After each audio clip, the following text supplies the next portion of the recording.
Hello എല്ലാവർക്കും Suja's kitchen വീട്ടിലേക്ക് സ്വാഗതം. ഇന്നത്തെ വീഡിയോ ഒരു ബിസ്ക്കറ്റ് ഉണ്ടാകും, ഗോതമ്പ് പൊടിയോടുള്ള ബിസ്ക്കറ്റ് ഉണ്ടാക്കണം. അതെങ്ങനെ തയ്യാറാക്കാൻ നമുക്ക് നോക്കല്ലേ. അപ്പോൾ അതിലേക്ക് 2 കപ്പ് ഗോതമ്പ് പൊടി ഞാൻ എടുത്തു കേട്ടോ. അതിലേക്ക് ആവശ്യത്തിനുള്ള ഉപ്പ് ചേർത്തു. ഇപ്പോൾ ഇതേ 1 ടീസ്പൂൺ നെയ്യ് ചേർക്കണം, പിന്നെ 1 ടീസ്പൂൺ നെയ്യ് കൂടി നമുക്ക് അതിൽ ചേർക്കണം കേട്ടോ.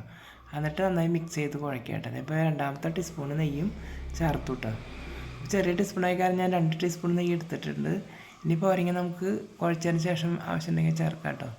അപ്പോൾ അതിലേക്ക് നമ്മളായിട്ട് ഒരു അര കപ്പോളം, അര കപ്പ് ഫുള്ളായിട്ട് പഞ്ചസാര ചേർത്ത് മധുരത്തിന് വേണ്ടി പൊടിക്കിച്ചിടുക കേട്ടോ. അപ്പോൾ ഒന്ന് പൊടിച്ചിട്ട് കൊണ്ടുവരാം, മിക്സിയിൽ ജാറിലിട്ട് പൊടിച്ചിട്ട് വരാം. അപ്പോൾ ആ പൊടിച്ച് കൊണ്ടുവന്നിട്ട് നമുക്കപ്പോൾ അത് ഞാൻ കുഴച്ച് ഇതാക്കണതിന് മുന്നേ ഞാൻ മറന്നു കേട്ടോ അത്. അപ്പോൾ അത് കണ്ടാണ് കുഴച്ചതിന് ശേഷം മധുരമില്ലാന്ന് തോന്നിയപ്പോൾ നമ്മളത് പഞ്ചസാര പൊടിച്ച് ചേർത്തു കേട്ടോ. പഞ്ചസാര പൊടിച്ചേർത്തതിന് ശേഷം ഇപ്പോൾ കുഴച്ച് റെഡിയാക്കി വെച്ചിട്ടുണ്ട്. അതിന് ശേഷം 1 ടീസ്പൂണ് നെയ്യ് കൂടി നമ്മൾ ചേർത്തണം കേട്ടോ, മുകൾ ഭാഗത്തുനിന്ന് കുഴച്ച് മിക്സാക്കാൻ വേണ്ടിയിട്ട്.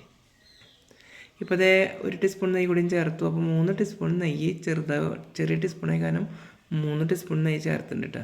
അപ്പോൾ കുഴച്ച് പഞ്ചസാരയൊക്കെ കുഴച്ച് റെഡി ആയിട്ടുണ്ട് മാവ്. അപ്പോൾ നമുക്കിനി അതിൽ നിന്ന് ഓരോ ഭാഗങ്ങൾ അതിൻ്റെ ആവശ്യത്തിനുള്ളത് എടുത്തിട്ട് നമുക്ക് പരത്തി ഉണ്ടാക്കാം കേട്ടോ. അപ്പോൾ ഞാൻ വലിയൊരു പീസായിട്ട് അതിൽ നിന്ന് മുറിച്ചെടുക്കണം കേട്ടോ. ഒരു പകുതിയോളം ഞാനത് മാവ് എടുത്തിട്ടുണ്ട്. അപ്പോൾ നമുക്കൊരു പലക എടുത്തിട്ട് ആ പലയാമ വെച്ചിട്ട് പരത്തി കൊടുക്കാം കേട്ടോ ഒന്ന്. അപ്പോൾ കയ്യിൽ വെച്ച് ഒന്ന് ഷേപ്പാക്കിയതിന് ശേഷമാണ് പലയാമ വെച്ചിട്ട് കോലുകൊണ്ടൊന്ന് പരത്തി കൊടുക്കുക. അപ്പോൾ അത് പരമാവധി ഒരു മീഡിയം കനത്തിൽ വേണം കേട്ടോ, ബിസ്ക്കറ്റിൻ്റെയൊക്കെ ഒരു കനത്തിൽ വേണം പരത്തണമെങ്കിൽ. അധികം വല്ലാണ്ട് നമ്മൾ ചപ്പാത്തി ഉണ്ടാക്കണ പോലെ പ്ലെയിനായിട്ട് പരത്തരുത്. ഒരു മീഡിയം കനം ആയി കഴിഞ്ഞാൽ നമുക്ക് പരത്തൽ നിർത്താം കേട്ടോ. എന്നിട്ട് ഞാൻ ആ പരത്തൽ നിർത്തിയിട്ട് നമ്മൾ ആ ബിസ്ക്കറ്റ് തയ്യാറാക്കാനായിട്ട് ഉപയോഗിക്കുന്നത് ഒരു ഡപ്പര മൂടീന് കേട്ടോ. അപ്പോൾ ആ മൂടീൻ്റെ അളവ് കൊണ്ടാണ് ഞാനത് മുറിച്ചെടുക്കുന്നത്. അപ്പോൾ അവർ ഡപ്പര മൂടി എടുത്തിട്ട് കഴുകി വൃത്തിയാക്കിയിട്ടുണ്ട് കണ്ടോ. അതിലൊരു തുള്ളി എണ്ണ പരട്ട ഉള്ളിൽ ഒട്ടിപ്പിടിക്കുന്നതിന് കേട്ടോ. അപ്പോൾ ഞാനൊന്ന് എണ്ണ പറ്റി ഒന്ന് തടവി ശരിയാക്കിയതിന് ശേഷം അത് വെച്ച് അമർത്തി കൊടുക്കട്ടോ നമ്മൾ പരത്തിയതിൻ്റെ. അപ്പോൾ ആ റൗണ്ടിൽ നമുക്ക് ആ ബിസ്ക്കറ്റ് കറക്റ്റായിട്ട് റൗണ്ട് കിട്ടും കേട്ടോ. അപ്പോൾ ഒരു 4 ബിസ്ക്കറ്റിനുള്ളത് റൗണ്ട് ആദ്യത്തെ ട്രിപ്പിൽ നമുക്ക് കിട്ടിയിട്ടുണ്ട് കേട്ടോ. ഇതുപോലെ ഇനി മറ്റേ ഭാഗത്തും അമർത്തി കൊടുക്കുക അങ്ങനെ.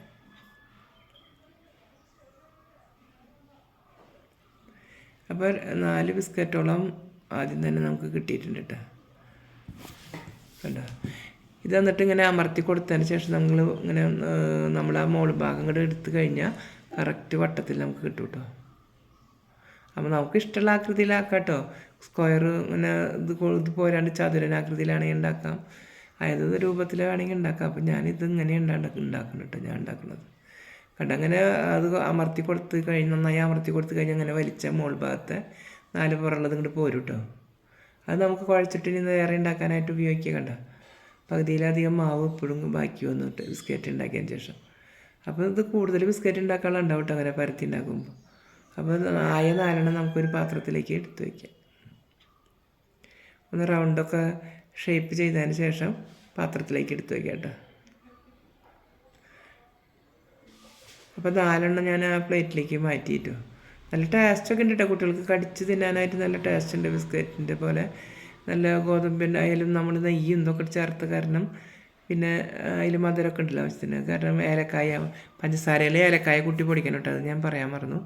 ഏലക്കായയിൽ പഞ്ചസാരയും കൂട്ടി പൊടിക്കുക. അപ്പോൾ നല്ല ടേസ്റ്റ് ഉണ്ട് കേട്ടോ, കഴിക്കാൻ നല്ലൊരു പ്രത്യേക ടേസ്റ്റ് ഉണ്ട്. ഇപ്പോൾ ഇതുപോലെ അല്ലാതെ ഇങ്ങനെ പലയാമ പരത്തിയിട്ട് നമുക്ക് ഷേപ്പാക്കി എടുക്കാം കേട്ടോ. എല്ലാ മാവ് കൊണ്ടും നമുക്ക് പരത്തി ഇങ്ങോട്ട് എടുക്കുക അതുപോലെ കണ്ടോ. ഇപ്പോൾ ഈ 4 ആദ്യത്തെ ട്രിപ്പ് ശരിയായിട്ട് ഇനി ബാക്കിയുള്ള മാവും കൂടി ഇതുപോലെ നമുക്ക് പരത്തിയെടുക്കണം.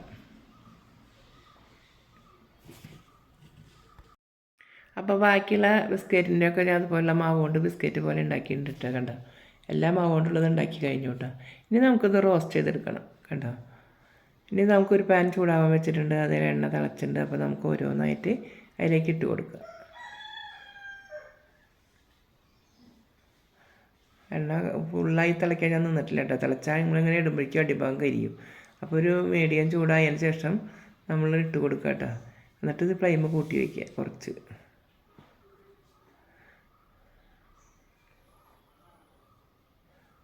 ഒരു 9 ഞാൻ വെച്ച് കൊടുത്തിട്ടുണ്ട്. ഇനി നമുക്കതൊന്ന് 2 മിനിറ്റ് അടിഭാഗം അതിന് ശേഷം മറിച്ച് കൊടുക്കാൻ പോകും കേട്ടോ.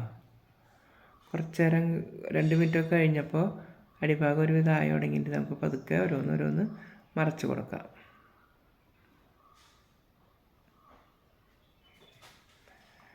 പടിഭാഗം അങ്ങനെ എണ്ണ കിടന്ന് കണ്ട് തിളച്ചൊരു ഇതായിട്ട് അപ്പോൾ അടിഭാഗം എന്തേ ഒരുവിധം ആയിട്ട് തുടങ്ങിയിട്ട് അപ്പോൾ നമുക്ക് ചട്ടം കൊണ്ട് പതുക്കെ മറച്ച് കൊടുക്കട്ടോ. ഈ കളറ് മാറിയിട്ട് കണ്ട ഇതുപോലെ എല്ലാതും മറച്ച് കൊടുക്കുക.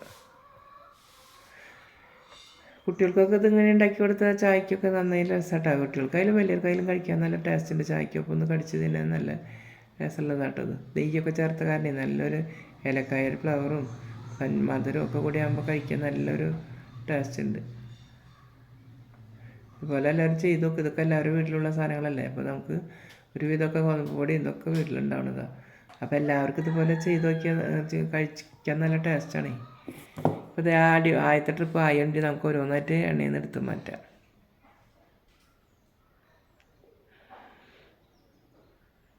കണ്ട നല്ല കളർ വന്നിട്ട് കേട്ടോ. നല്ലോണം നമ്മൾ മുരിയാൻ കിടന്ന പുറഭാഗം കരിയും കേട്ടോ. ഉള്ളൊക്കെ നല്ല വെന്തിട്ടുണ്ട്, നല്ല മുരിച്ചലായിട്ടാ. നല്ല കഴിക്കാൻ നല്ല ടേസ്റ്റ് ഉണ്ട് ബിസ്ക്കറ്റ് പോലെ. അപ്പോൾ അതുപോലെ എല്ലാവരും ചെയ്തൊക്കെ എല്ലാവർക്കും ഇഷ്ടപ്പെട്ടെങ്കിൽ സബ്സ്ക്രൈബ് ചെയ്യുക, ലൈക്ക് ചെയ്യുക, ഷെയർ ചെയ്യുക, ബെൽ ബട്ടൺ അമർത്തുക. പുതുതായി എല്ലാവരും കാണുന്നവരുണ്ടെങ്കിൽ ദയവായി സബ്സ്ക്രൈബ് ചെയ്ത് കാണട്ടെ. എല്ലാവർക്കും ബൈ.